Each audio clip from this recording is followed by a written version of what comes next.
Bueno, bienvenidos a Diseño y Estudios Culturales. Vamos a intentar realizar esta primera clase, esperemos que salga todo bien. Para mí, por cierto, es bastante difícil hablarle a una pared eh, y no es nada motivante, así que les adelanto disculpas, pedidos de disculpas varias, porque vamos a ver cómo sale. Ustedes después dirán. La idea de esta primera clase es poder llegar a trazar un panorama respecto, digamos, de la primera unidad de la materia. Yo espero que ustedes hayan podido tener la posibilidad de ver el desarrollo del programa y la presentación, que hayan podido navegar en el campus y conocer un poquito en qué consiste la propuesta de diseño de estudios culturales. Normalmente en condiciones normales nosotros solemos presentar la materia y dar cuenta de las modalidades de trabajo, etcétera, y hacer las ediciones en forma presencial en la cursada, pero bueno, esta vez la verdad que implicó todo un desafío gigantesco y había cuenta de la cantidad de inscriptos que estuve viendo que empezaron a entrar en el campus, creo que lo estamos logrando. Espero entonces que esta primera clase grabada también la podamos lograr. Bueno, la idea en esta primera clase es introducir en primer lugar el texto de Marshall Berman, que es el texto que ustedes van a ver el próximo martes, y también contar un poco las hipótesis de partida de diseño de estudios culturales. Ahora, en un rato, si todo sale bien, voy a compartir con ustedes pantalla con algunas imágenes. Pero quería introducir un poquito la idea fundamental que va a recorrer, que va a vertebrar a la materia. Esa idea fundamental implica pensar, digamos, pensar el diseño teóricamente, y pensar el diseño teóricamente también significa pensar de alguna manera la forma en la que el diseño aparece como un cuerpo de saber distintivo, como una nueva manera de reorganizar la cultura material y visual. Entonces, esta es una primera hipótesis.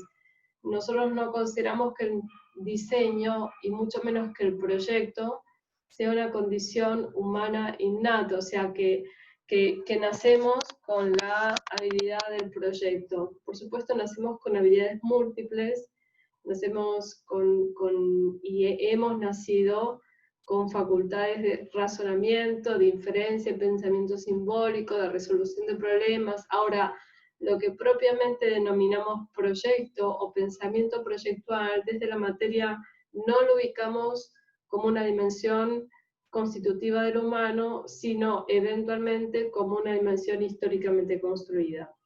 Entonces, esta primera parte de la materia vamos a intentar recorrer de qué manera aparece históricamente situado el pensamiento alrededor del proyecto y más específicamente de qué manera y cuándo y cómo, más que cuándo específicamente, qué lapso temporal, uno puede decir que aparece, digamos, la idea de lo proyectual, ¿no? El pensamiento proyectual.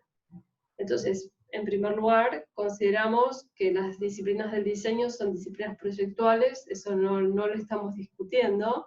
Lo que sí discutimos es que esa idea del diseño, pensada como disciplina proyectual, digamos, sea una idea que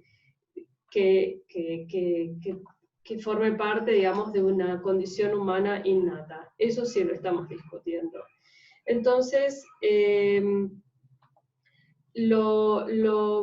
digamos, la operación que estamos haciendo acá es un poco la misma operación que hace Foucault cuando dice, bueno, digamos, la locura en un punto es una invención moderna. No porque no haya habido, digamos, personas posiblemente consideradas locas a lo largo de toda la historia de la humanidad, sino que esas personas consideradas locas con la mirada que tenemos hoy en día son personas consideradas locas miradas hoy en día. En el momento y en la situación en las cuales vivieron, por ejemplo, probablemente hayan sido pensados como personas poseídas por el demonio y no hayan sido jamás consideradas como locos, sino en todo caso como, digamos, herejes, como personas demonizadas, ¿sí? Pero no, digamos, no existía el concepto patológico, psiquiátrico de la locura, y por lo tanto, personas que hoy en día perfectamente podrían ser consideradas locas, no lo habían sido porque no existía el desarrollo conceptual de la locura tal como lo concebimos hoy en día. Entonces lo que estamos diciendo es un poco más o menos lo mismo, que uno no puede ir hacia el pasado con los ojos del presente sin problematizar históricamente esa mirada. Entonces, un poco la propuesta de esta primera clase es problematizar esa mirada e invitarles a pensar, digamos, el proyecto y la cultura proyectual históricamente situada. Dicho esto, tenemos que pensar cuándo aparece esa cultura proyectual, de qué manera aparece, cuándo aparece, y ahí sí tenemos una hipótesis de partida. Nosotros consideramos que la cultura proyectual nace en la modernidad. Entonces, por eso también el texto de Marshall Berman, porque el texto de Marshall Berman describe de una manera magistral, es un texto antiguo, pero describe de una manera magistral de qué hablamos cuando hablamos de modernidad. ¿Qué características tuvo esa etapa moderna? ¿A qué podemos llamar pensamiento moderno? Y sobre todo, considerar que el pensamiento moderno no es un pensamiento homogéneo, sino que está, como vieron, como el material que trabaja, como las telas que trabajan, está tensionado por una serie de hilos que a veces tiran hasta en direcciones opuestas. La modernidad es un entramado denso, diverso, tensionante, que no está, digamos, urdido todo en la misma dirección. Y en esa idea de una trama, digamos, que tira nexos para distintos lados, es que nos vamos a mover al pensar en la modernidad. Entonces, lo primero que vamos a hacer es, voy a intentar compartir pantalla.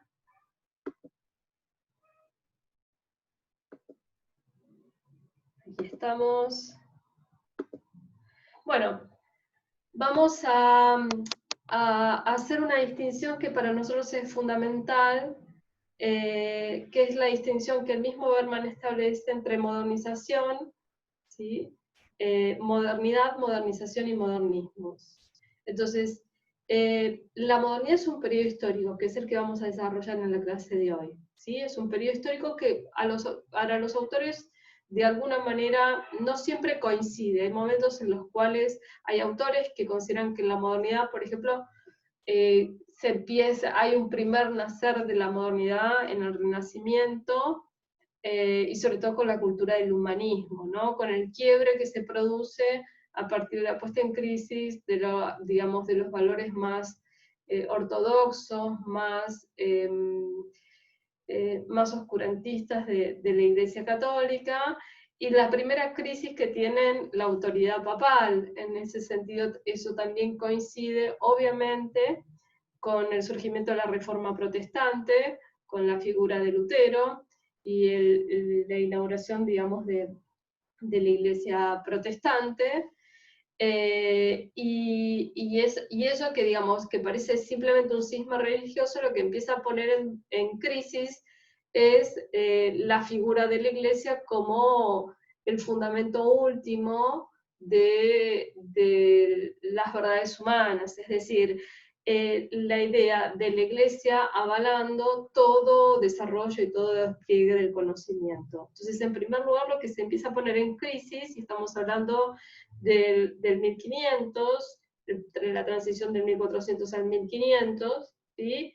Siglo XV, siglo XVI, es esta idea digamos, de la figura de la Iglesia como la institución rectora del conocimiento. Y eso también implica, en primer lugar, un cisma religioso, pero eso también viene de la mano con la aparición de figuras fundamentales, que son las figuras de los primeros libres pensadores, que son los humanistas, ¿no?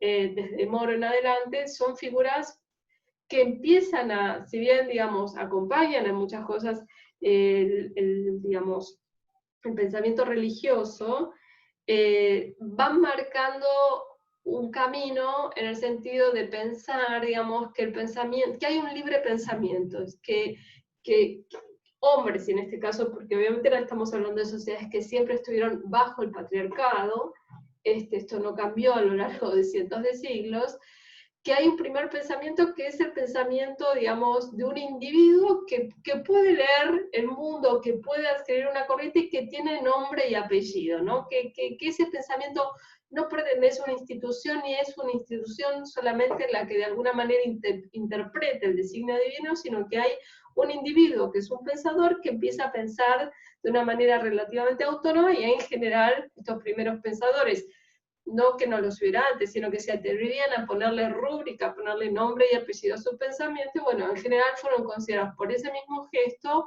digamos, figuras herejes y perseguidas. Pero hay un primer resquebrajamiento de la autoridad papal, de la autoridad de la Iglesia, y también por proyección, uno podría decir que ese resquebrajamiento a lo largo de los siglos va a implicar directamente a la figura misma del pensamiento religioso. O sea, vamos a presenciar entre el siglo 480 en adelante, hasta el siglo XVIII, que se termina de configurar todo este proceso, una especie de retirada del pensamiento religioso, del pensamiento vinculado a la religión, de la fe, en el orden de lo cotidiano. Ese proceso se llama secularización, es decir, cuando empieza a haber una especie de pérdida en la creencia religiosa sobre las verdades del mundo, lo cual no quiere decir pérdida de la fe, sino que la fe se recluye al espacio de lo privado, y aparece sí la idea de que el pensamiento religioso ya no es más el pensamiento que fundamente la organización de la vida cotidiana. Entonces empieza a haber un retiro paulatino de ese pensamiento religioso, y ese pensamiento religioso que se va retirando empieza a ser de alguna manera reemplazado por un pensamiento humano, es decir, las grandes explicaciones religiosas empiezan a ser reemplazadas por grandes explicaciones humanas. Entonces, si la modernidad es este periodo que para algunos comienza con el Renacimiento y para otros, como el mismo Berman, empiezan en el siglo XVI más adelante, los modernismos van a ser estas corrientes de pensamiento que van a leer, digamos, de una manera crítica, o celebratoria a esta humanidad, digamos, y que van a, de alguna manera, plantear interpretaciones sobre la modernidad. O sea, el modernismo va a plantear interpretaciones sobre la modernidad. Entonces tenemos a la modernidad como un proceso histórico, como un periodo histórico, a la modernización como un proceso con estas características, ¿no? O sea, son una serie de procesos sociales, la modernización, que incluyen descubrimientos de las ciencias físicas, industrialización de la producción, estoy leyendo lo que aparece acá en el PDF, el crecimiento urbano acelerado, el nacimiento de los estados modernos y estados cada vez más poderosos, en el siglo XIX los movimientos sociales masivos, y ya desde el siglo XV, XVI, en realidad el siglo XVI en adelante, el surgimiento de un mercado capitalista mundial en expansión. Estas son como las características de un proceso de modernización que se da dentro de la modernidad. Por supuesto estamos hablando siempre de Occidente, y por supuesto estamos hablando en particular del vínculo entre algunos países europeos y América. No toda Europa, pero sí prácticamente toda América ya colonizada, ya después de la colonización, digamos, digamos de España, de Portugal, de Holanda, de Inglaterra, de Francia y de todos los países que vinieron y metieron cuchara en todo el continente americano. Entonces, repasando, la modernidad como un periodo histórico, con estas tensiones, estos solapamientos, estas tiranteses, que vamos a ver de qué se tratan, la modernización como un proceso social, y en general técnicamente la idea de la modernización implica el pasaje de una condición antigua a una condición nueva o moderna, y finalmente los modernismos, que son esas corrientes de pensamiento que van a leer a esta modernidad de una manera celebratoria, de una manera crítica, de una manera sospechosa, de una manera, digamos, apocalíptica, ¿sí? O sea, el modernismo no necesariamente quiere decir avalar a la modernidad, se puede ser muy crítico de la modernidad y ser modernista, pero básicamente por modernismo entendemos al pensamiento que surge en la modernidad y que tiene una relación de un tipo particular con la condición de vida moderna. Entonces, vamos a plantearles acá una primera línea de tiempo que ustedes también tienen como material adicional en todas las comisiones para que nos situemos, ¿sí? Entonces, esta es la modernidad en 3 fases que plantea Marshall Berman, ¿sí? En el texto de Berman, la modernidad comienza en el siglo XVII, ¿sí? Y se proyecta, bueno, el texto de él fue escrito en el siglo XX. Podríamos decir que podría ser proyectada, sí, casi hasta el final del siglo XX, con un enorme interrogante sobre el final. Y esta modernidad, que aparece en 3 fases, surge un primer momento, que es el momento, si ustedes quieren, de gloria, la aurora, el amanecer, el momento libertario de esa modernidad, el momento esperanzador de esa modernidad, ¿sí? Hay un segundo momento de esa modernidad, que la modernidad se consolida como tal, y se consolida en sus contradicciones, y ese segundo movimiento se da especialmente a partir del siglo XIX, y uno lo podría proyectar hasta los primeros años, hasta la Primera y la Segunda Guerra Mundial, pero básicamente se proyecta hasta el mediados del siglo XX, y hay un tercer momento de la modernidad que para Berman es un momento bastante complejo, que lo deja abierto porque recordemos que el texto de él se despliega en pleno surgimiento de lo que muchos llamaron crisis de la modernidad, o caída de la modernidad, o surgimiento de la posmodernidad, ¿sí? Bueno, él es totalmente escéptico respecto a esa crisis de la modernidad. Él considera que lo que está viniendo, que lo ve claramente, para otros autores se llamó posmodernidad, estamos hablando de la gran crisis de la modernidad a partir de los años 60, eso que surge es realmente, digamos, como una especie de, como que la modernidad perdió parte de su condición más interesante. Entonces vamos en la clase de hoy a tratar de ver de qué vienen esas características tan fundamentales de la modernidad, y vamos a tratar de situarnos en la hipótesis de Berman, que dicho sea de paso es distinta de la hipótesis, por ejemplo, de un Habermas, ¿no? Habermas plantea un pensamiento distinto, ustedes también tienen el texto como texto opcional en relación a la modernidad. Nos encontramos acá, digamos, con la paz de Westfalia, la guerra de 30 años, y empezamos a encontrar una serie de elementos que ustedes conocen. Uno de esos elementos es la revolución industrial, ¿sí? Que se despliega entre 1760 y 1840, más o menos. Esa revolución industrial, digamos, continúa ese proceso de industrialización de Europa, ¿sí? Y es básicamente una revolución leída más que nada en términos económicos e industriales. Esa revolución vino acompañada, o se dio en paralelo, no vino acompañada de una serie de revoluciones políticas como la Revolución Francesa, y también previamente lo que había sido la Guerra de Independencia en los Estados Unidos. Y después tenemos una serie simplemente para que nos ubiquemos, para que sepamos de qué estamos hablando, ¿no? Esto se da después en el siglo XIX, una serie de acontecimientos que son fundamentales, el manifiesto comunista, digamos, estamos acá marcando algunas cuestiones que tienen que ver con el surgimiento de determinadas ideas y proyectos, digamos, ideológicos, y textos que fueron de absoluta referencia. Y también algunas cuestiones más, si ustedes quieren, anecdóticas, pero que de alguna manera nos ubican hasta visualmente en la sociedad que estamos hablando. Por ejemplo, acá ubicamos el hundimiento del Titanic, para que sepamos y para que tengamos presente lo que fue el fin casi el fin de la Belle Époque, ¿no? El fin de esa sociedad que sobre el siglo XIX se proyectaba hacia el siglo XX, y cuántos pocos años separan esas imágenes de esas mujeres de vestidos largos y de corsets y de galeras los hombres, etc. Por supuesto estamos hablando de la clase alta.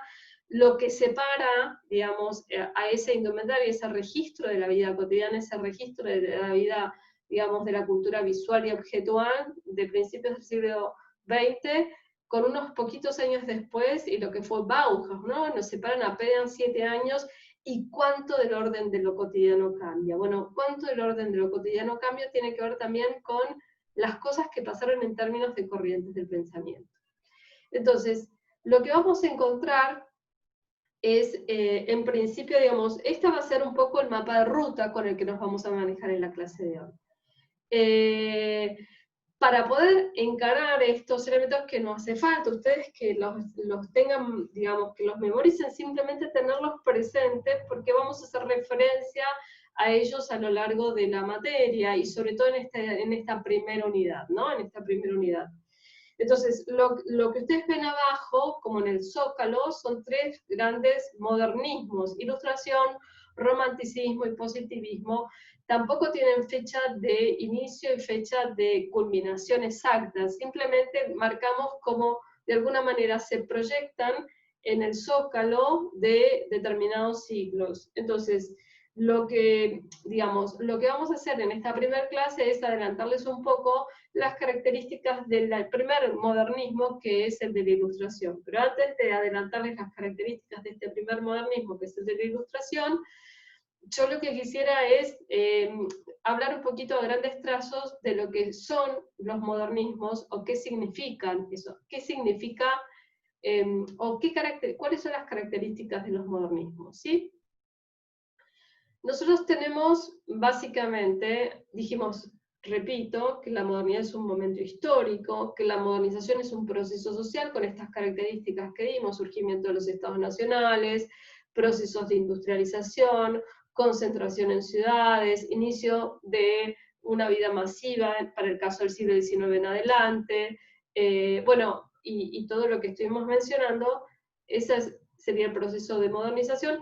Y los modernismos, que en realidad, para Berman, no tienen que ver solamente con, o sea, no son corrientes estilísticas como usualmente se las piensa, por ejemplo, en términos de arquitectura, ¿no? Cuando hablamos de modernismos en arquitectura, pensamos en corrientes de estilo.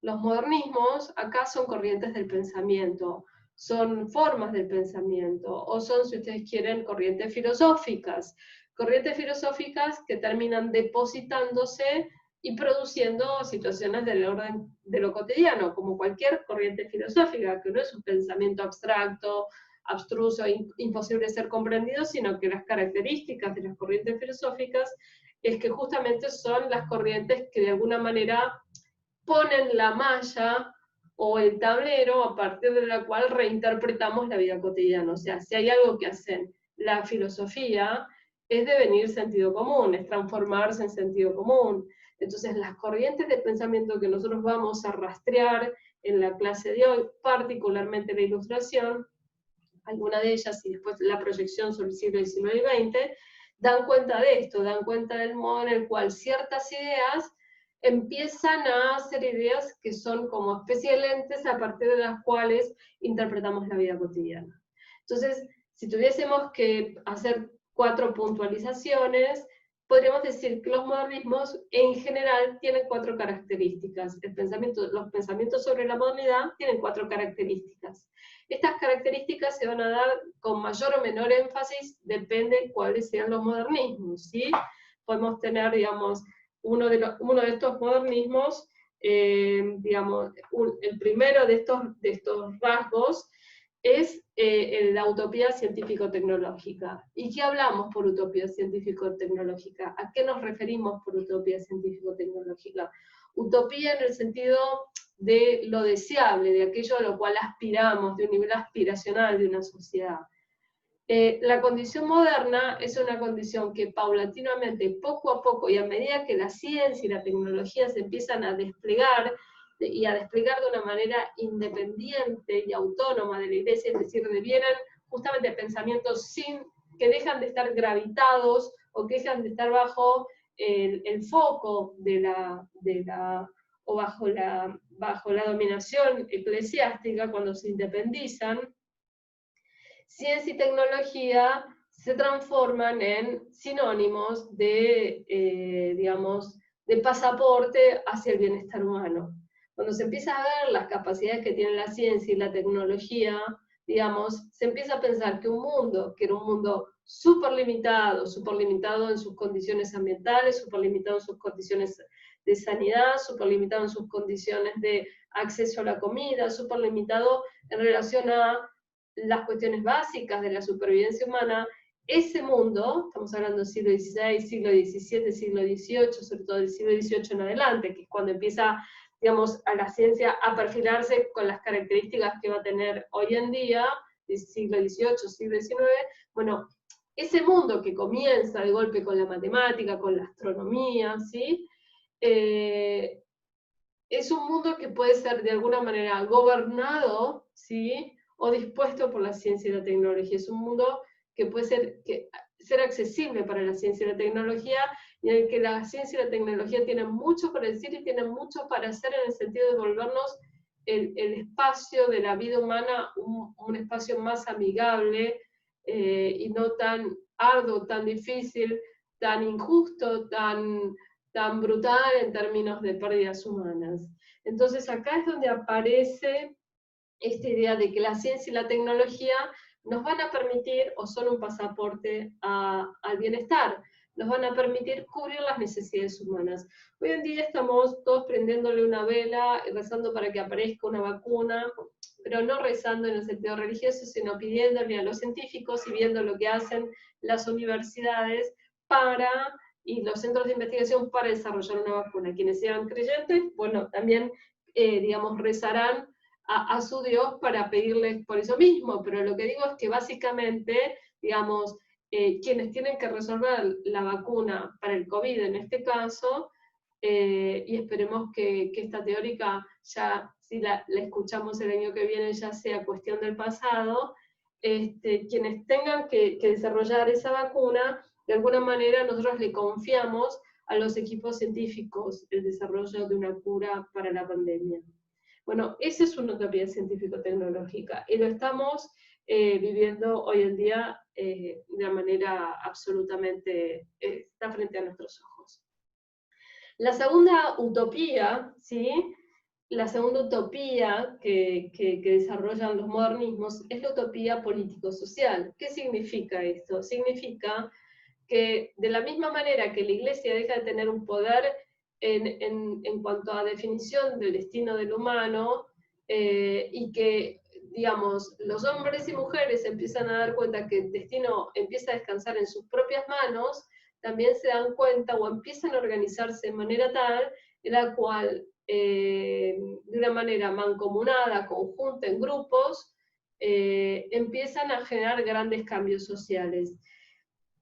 El primero de ellos, obviamente, el enorme cambio que supuso, dos grandes cambios bajo las mismas ideas.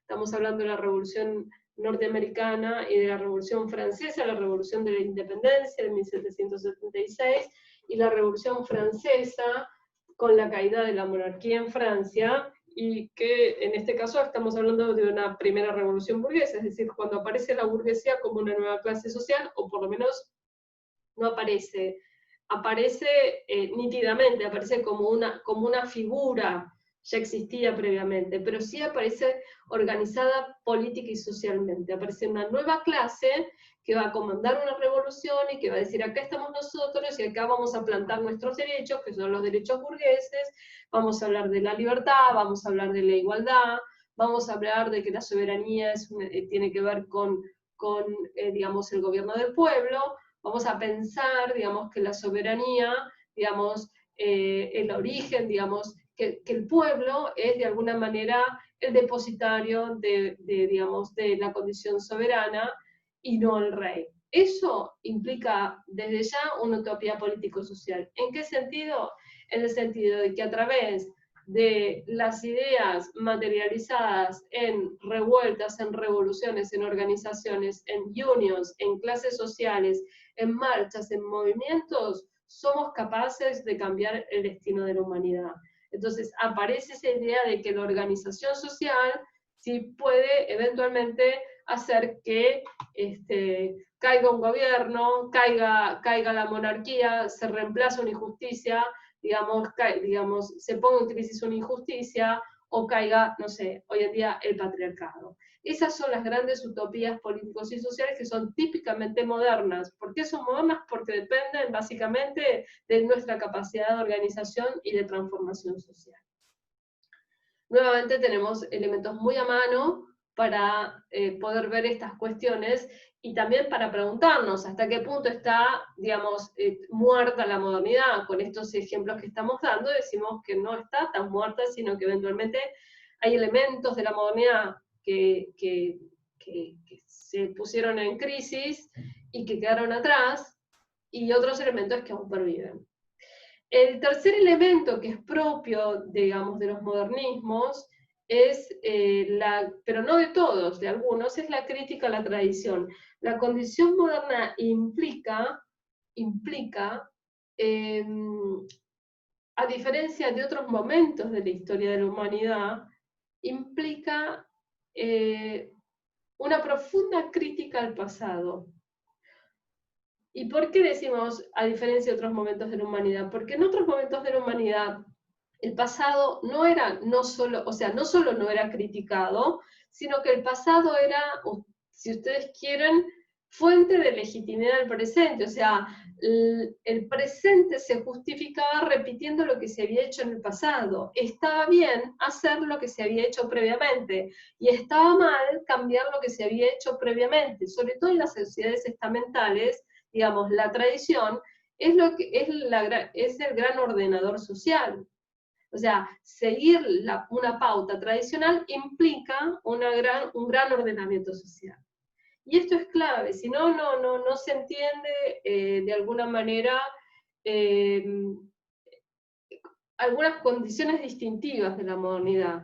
Entre otras cosas, el manejo de la idea de la temporalidad, el manejo del tiempo, ¿sí? La condición moderna es una condición que va a empezar a mirar hacia el futuro. O podemos decirlo de otra forma, podemos decir que la modernidad inaugura el futuro como el tiempo del humano. Esto hay que ser bien preciso en lo que estamos diciendo o lo que estoy diciendo. Yo no estoy diciendo con esto que la condición moderna sea la condición que inventa el futuro, en lo más mínimo. El futuro ya existía, ¿sí? Pero la idea de cambiar el futuro y que el cambio del futuro esté de alguna manera en manos de la condición humana y no en manos del Papa o de un rey o de una figura así heroica o única, sino en la figura de un colectivo social que es el pueblo, la clase, la nación, ¿sí?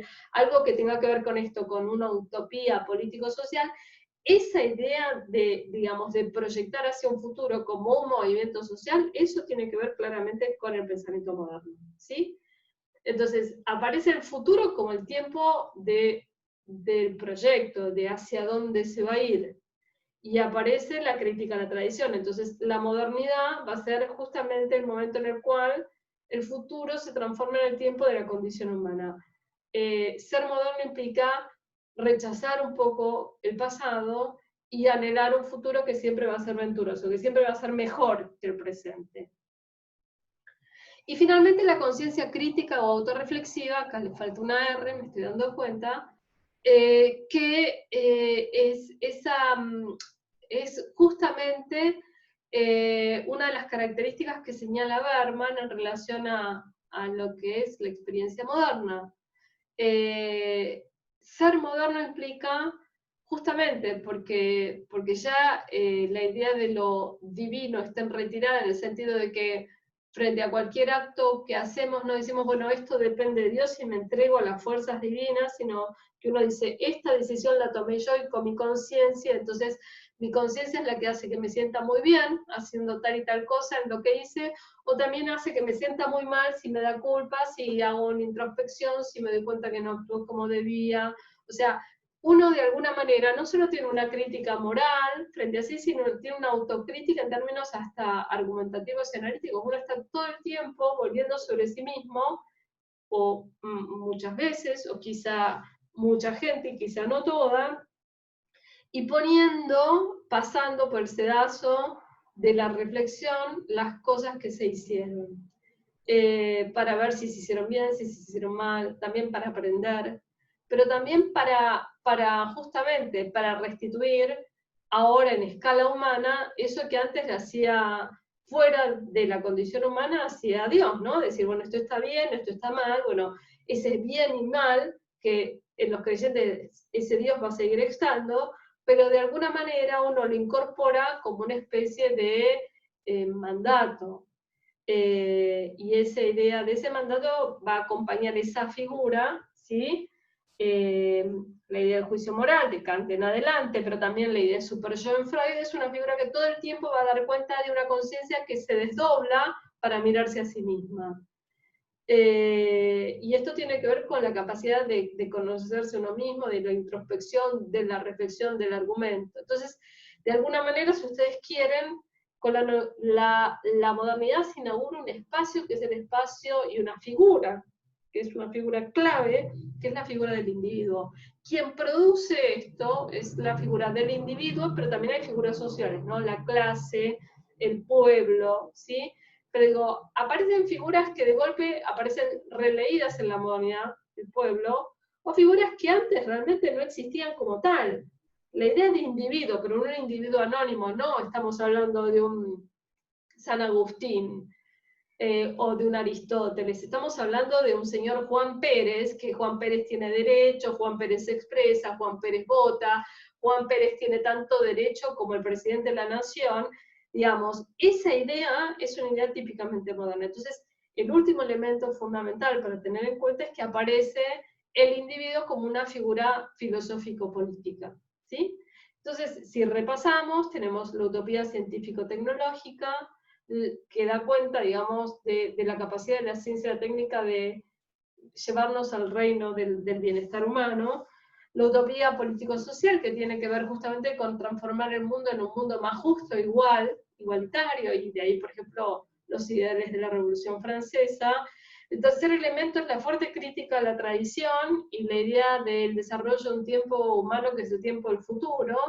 Y el último punto es la idea de la conciencia crítica autorreflexiva muy tramada con la figura del individuo. Si nosotros repasamos estas cuatro características de los modernismos, nos damos cuenta que estas cuatro características modernistas son cuatro características que uno tranquilamente puede asignarle a los diseños y al proyecto, en el sentido de que el pensamiento proyectual es un pensamiento que suele nutrirse de argumentos científicos y tecnológicos, y podemos hablar incluso de una ciencia en un sentido más amplio, podemos hablar de disciplinas, como por ejemplo la antropología, ¿sí? Pero que en su momento de nacimiento tuvo fuertes argumentos científicos tecnológicos. Podemos decir efectivamente que el pensamiento proyectual recrea una utopía político-social, en el sentido que la cultura material y visual se vuelven culturas más igualitarias, vienen a subsanar, vienen a dar respuesta a los problemas de la humanidad y de una manera más equitativa, sin distinción de clases, de razas, de naciones.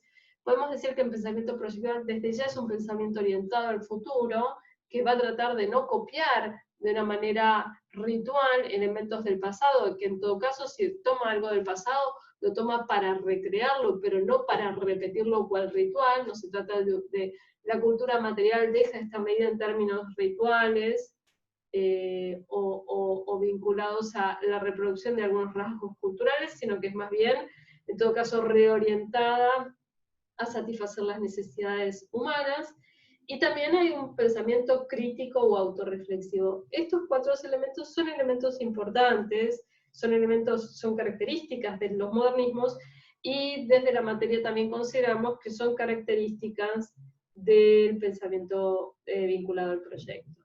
Una cosa que no les comenté previamente, que en esta distinción que algunos hacen entre la idea digamos, de la modernidad surgiendo en el siglo XVI, XVII como Orman, o autores que consideran que la modernidad empieza antes, con el Renacimiento, bueno, entre otras cosas, quienes fundamentan la modernidad en el Renacimiento, perdón, dan cuenta justamente del emerger del concepto del proyecto en el sentido renacentista, ¿no? La idea de que hay un plan, digamos, que hay un proyecto que de alguna manera prefigura, digamos, el pasaje de una idea a la materialidad, por ejemplo, de una construcción arquitectónica. Y que esas etapas se pueden además planificar, no se iban como realizando a medida que se iba haciendo. Entonces, esa concepción, digamos, que da cuenta de una primera emerger del concepto del proyecto para la arquitectura aparece en el Renacimiento, y en la medida en que los diseños, si se consideran hermanados con la arquitectura en la condición proyectual, para muchos la idea de la modernidad, antes que ubicarse en el siglo XVI en adelante, se ubicaría a partir del 480. Para nosotros es más o menos indistinto, porque yo en particular creo que sí, que efectivamente el Renacimiento es la primera apertura a la condición moderna, por esto que les comentaba el humanismo. Berman lo ubica más adelante, porque en realidad lo vincula más con las formas en las cuales los saberes se empiezan a independizar de la égida de la vinculación religiosa, y aparecen estas corrientes filosóficas que secularizadas, es decir, aparecen con esa especie de distancia respecto de la fe, distancia crítica respecto a la fe. El pensamiento no tiene que reproducir una fe religiosa, sino que tiene que construirse como un pensamiento autónomo. Digo, sea que uno vaya por un lado o por el otro, lo cierto es que también, por ejemplo, la crisis de la modernidad también va a coincidir con la crisis de la filosofía moderna, esto es desde ya, y también con la crisis de la arquitectura moderna. O sea que uno ahí puede encontrar de alguna manera una serie de argumentos que se van repitiendo. Habiendo dicho esto, que ya es un montón, digamos, vuelvo un poquito para atrás, les presento este cuadro que habíamos visto previamente, y nos vamos ahora a ubicar acá, ¿no? En la ilustración. En la ilustración vamos a trabajar, digamos, que es el primer modernismo, una serie de características, ¿sí? La figura acá fundamental para poder comprender que la recupera Berman, ¿sí? La primera figura para, digamos, para recuperar digamos, de la ilustración es la figura de Rousseau. Rousseau por muchos motivos, primero porque es el primero en utilizar la palabra modernista, y porque es uno de los grandes escritores que da cuenta de la vida moderna. Él describe la vida metropolitana y de alguna manera describe esa especie de torbellino que se empieza a vivir digamos, en las grandes ciudades, o en las ciudades. Y hace reflexiones como, es el primer pensador que de alguna manera despliega una especie de conciencia de sí mismo, escribe una autobiografía, o sea, hace esto que les había comentado, produce una conciencia crítica o autorreflexiva. Pero también Rousseau, que fue un enorme escritor, también escribe argumentos políticos. Y esos argumentos políticos son argumentos que en gran parte van a alimentar los principales argumentos de la Revolución Francesa. ¿Por qué estamos rondando esta zona? Porque Rousseau, porque Condorcet, porque Tocqueville, porque, digamos, todos los pensadores vinculados a la Revolución Francesa, porque Montesquieu, son todos pensadores que porque el mismo Kant, son pensadores que de una u otra manera lo que hicieron fue poner por escrito estas ideas que estaban circulando, que eran ideas vinculadas a este primer modernismo. La ilustración viene del término, digamos, se llama ilustración o iluminismo, y derivan de la palabra francesa lumière, que significa luz. Entonces, ¿qué es la ilustración? Es este despertar de la razón humana. Por supuesto que esta razón humana es la razón que se encarna en un individuo, es el despertar de la conciencia. Esa conciencia se despierta ¿contra qué? Bueno, contra el oscurantismo religioso, contra el dogma religioso, ¿sí?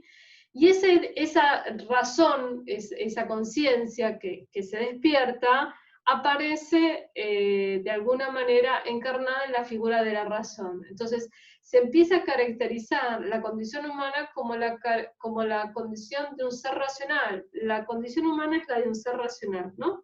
de Kant en adelante, desde las críticas de la razón pura, abstracta, digamos, desde ese momento, desde que se empieza a pensar una filosofía vinculada a la idea del pensamiento y del despliegue de la razón, a ver, esto se remonta a Descartes, es que aparece fundamentalmente la idea de que el humano está constituido por pensamiento, y un pensamiento que está tramado, que está pasado por el tamiz de la razón. Tenemos elementos irracionales, pero esos elementos irracionales, y va a ser así hasta la llegada de la Escuela Crítica de Frankfurt, esos elementos irracionales son momentos excepcionales o que no corresponden con la situación normal de la vida humana, que es la situación de ser seres racionales, seres que de alguna manera pensamos, y lo deseable es que despleguemos la razón, porque la razón es garantía de que de no caer en el dogma, de no caer en el oscurantismo, de no caer en la Inquisición, de no quemar gente porque pensaba distinto, de no acusar de brujas y de brujos a los disidentes, de preservar el libre pensamiento, de garantizarle a cada uno que se puede expresar por sí mismo, de garantizar las libertades, de fundar todo lo que viene con esta revolución burguesa, de fundar el Estado moderno, de derecho moderno, y de fundar los derechos individuales que van a ser los derechos que después se van a transformar en derechos políticos. O sea, esto no es que nació el hombre de las cavernas no nació con todos estos derechos, surgen ahí.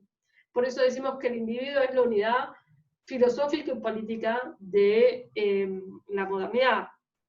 Y esto también se va a traducir en una figura fundamental, que es para la ilustración la figura del autor. O sea, si hay algo que la ilustración viene a poner sobre la mesa, es la idea de que, digamos, las grandes ideas pueden ser escritas por seres anónimos. Esos seres anónimos pueden ser autores que a partir de esas grandes ideas se transforman en conocidos.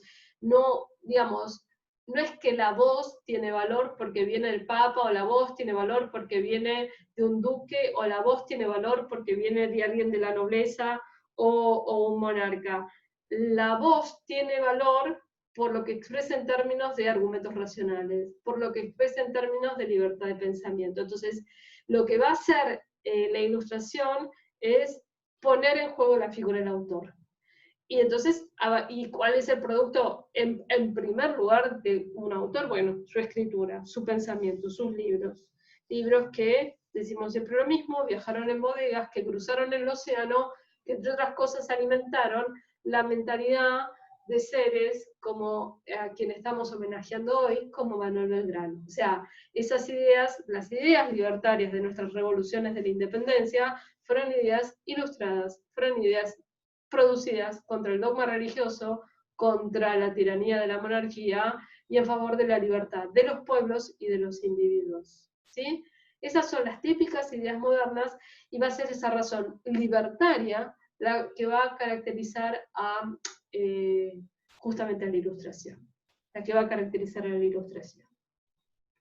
Entonces, la razón para la ilustración es una manera de romper con la tiranía del dogma religioso, romper con las cadenas de, digamos, de la esclavitud de la religión, y ser un pasaporte a la libertad. Siendo que la libertad, para esa figura que estaba en expansión, que era la figura del individuo, eres el bien más preciado. Bueno, a veces uno también lo siente en contextos de encierro, obviamente. Entonces, bueno, acá nos encontramos con, digamos, lo que sucedía en esa, digamos,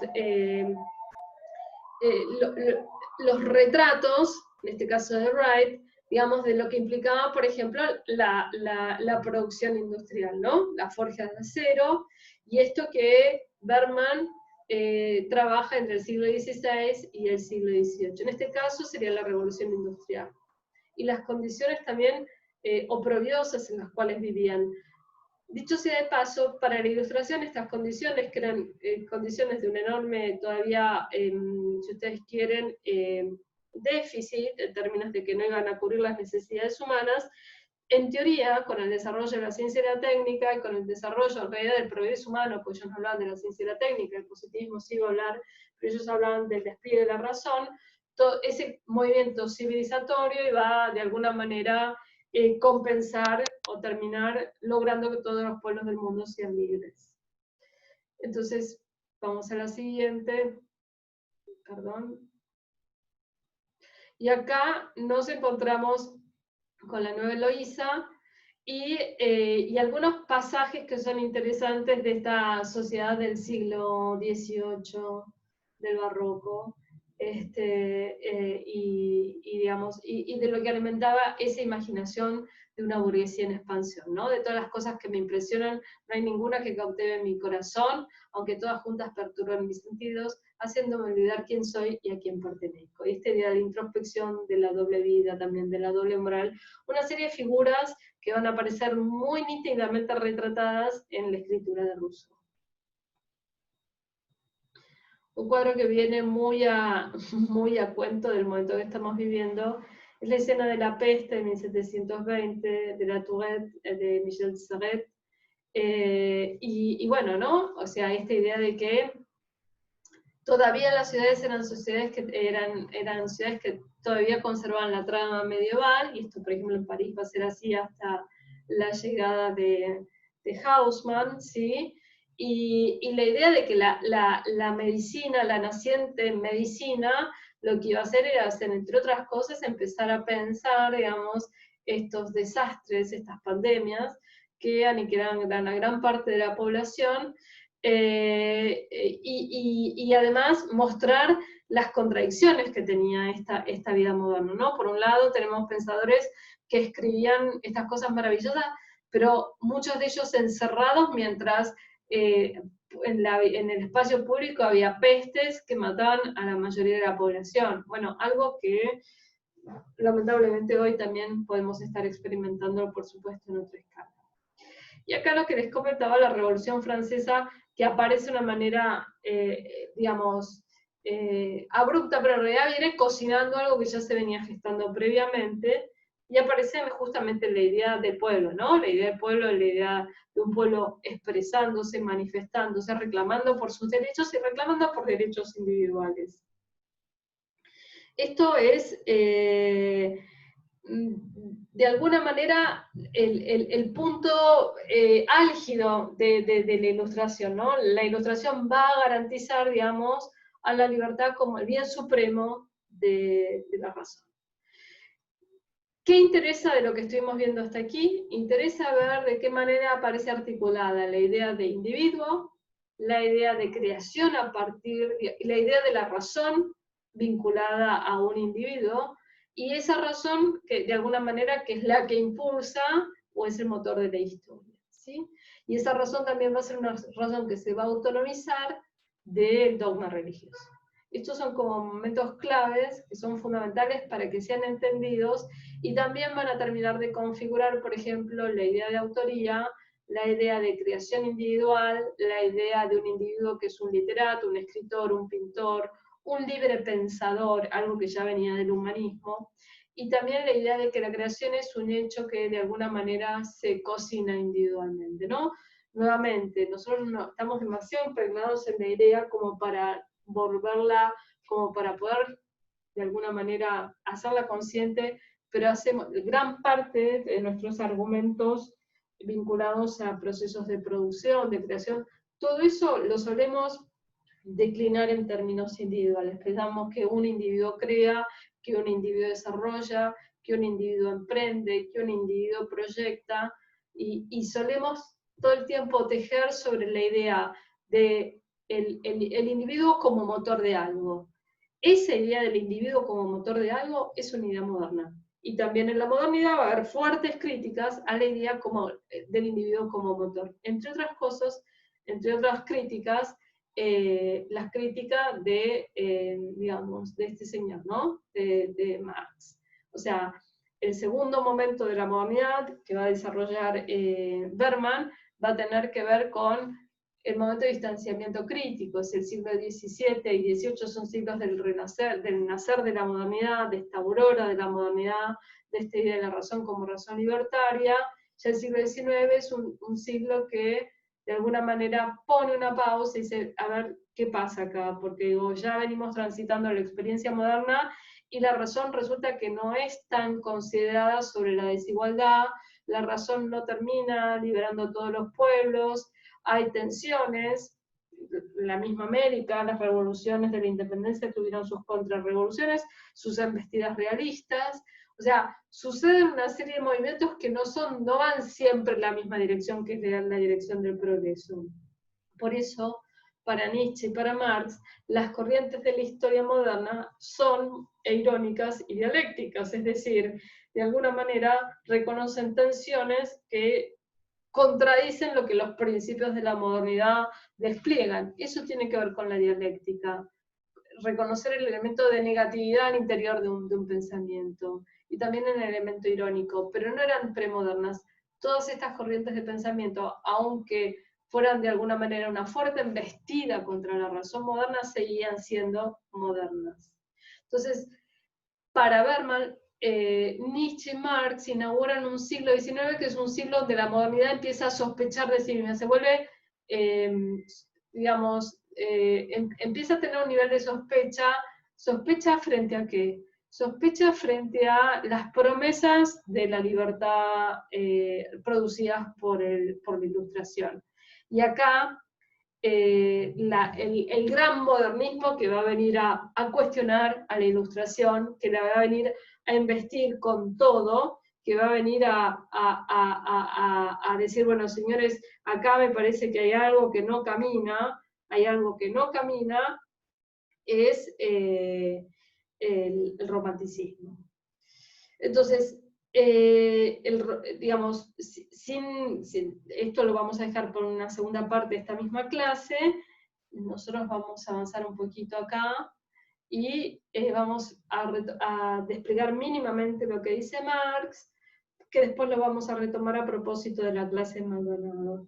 Entonces, lo que va a hacer Marx, que es uno de los pensadores que inaugura, entre otras cosas, justamente la crítica a la idea del individuo, ¿no? Y la crítica a la idea radical de individuo, de la sociedad burguesa, del pensamiento ilustrado, tiene que ver justamente con esto, ¿no? Con un individuo que parece que hubiera nacido de una especie, no sé, de probeta, en la cual nacemos todos libres e iguales, y lo que va a hacer Marx es advertir respecto de que es muy difícil lograr plenamente la libertad cuando se parte de condiciones de desigualdad como las que vive el siglo XIX.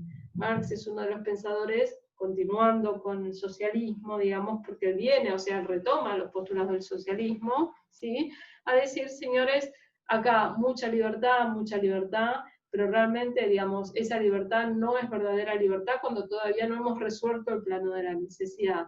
Y esto es un argumento fuertísimo del marxismo, que también lo retoma del socialismo, es decir, necesitamos resolver el plano de la necesidad para poder pensar en la libertad.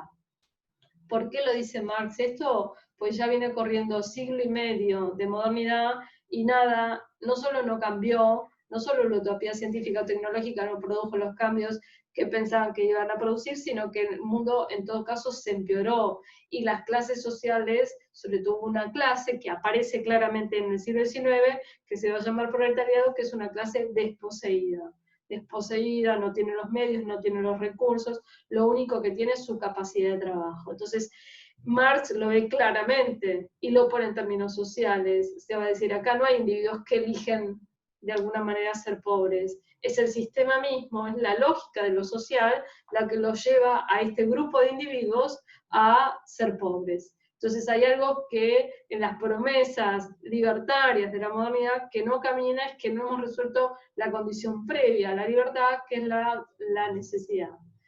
Entonces, para Marx es necesario que haya hombres nuevos, obviamente, estamos hablando de personas que eran muy revolucionarias, pero no habían puesto, ni podían poner tampoco en crisis la idea del patriarcado por el momento histórico en el que vivían. No era una batalla que ni siquiera estuvieran en condiciones de ver, y eso es muy decepcionante verlo hoy en día, ¿no? El modo en que luchaban, por ejemplo, por determinadas causas absolutamente justas, pero desconocían, digamos, a las mujeres que tenían al lado, o en otro caso, por ejemplo, los ideales de la Revolución Francesa, que hablaban, la Francia que hablaba de los ideales de la Revolución Francesa, es la misma que masacraba, digamos, negros en Haití, y la que les prohibía la independencia haitiana, que además fue, por ejemplo, una revolución libertaria, una revolución de la independencia y una revolución contra la esclavitud, y como Francia, Haití era el principal, digamos, proveedor, digamos, de materia prima de Francia, a la población de Haití la hizo pedazos, pero sí para sí mismos hablaban de la libertad, la igualdad, la fraternidad, etc. Son gran parte de las contradicciones, digamos, que tiene el proyecto moderno, y son las contradicciones que van a aparecer claramente en crisis y van a ser como un espejo que devuelvan una imagen horrorosa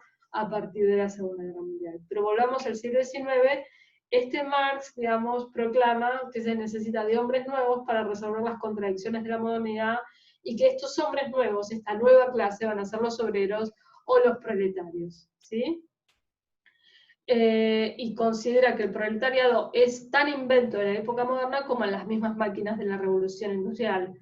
Y también que la burguesía, ¿sí?, que es la clase que detenta los bienes de capital, no puede existir sino a costa de revolucionar incesantemente los instrumentos de producción, y por lo tanto las relaciones de producción y las relaciones sociales. Está diciendo Marx con esto que no hay individuos, que hay clases sociales que de alguna manera imprimen una lógica a la condición individual. Imprimir no quiere decir teledirigir, quiere decir que de alguna manera hay un rasgo social que está activo en cada individuo.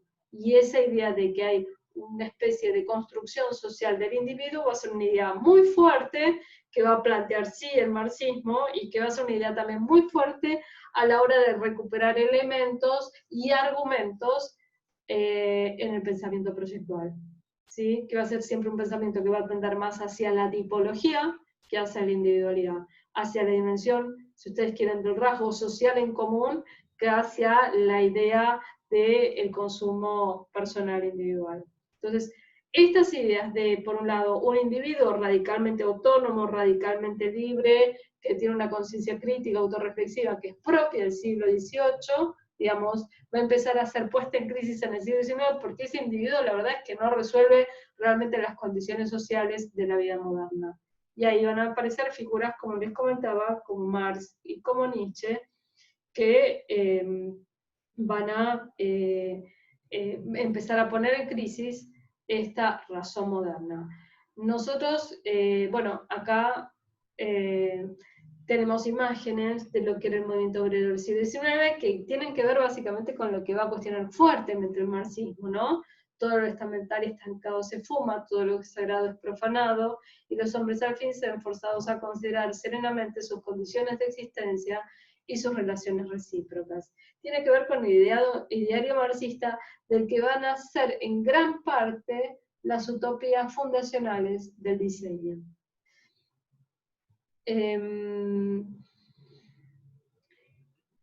Vamos a quedarnos con esta pregunta por hoy, en esta primera clase, y va a haber una segunda clase vinculada con la modernidad, y sobre todo con lo que, digamos, algunos elementos que van a ser centrales, va a ser una clase más corta, que van a ser centrales para poder entender ideas que después se van a cristalizar en Bauhaus.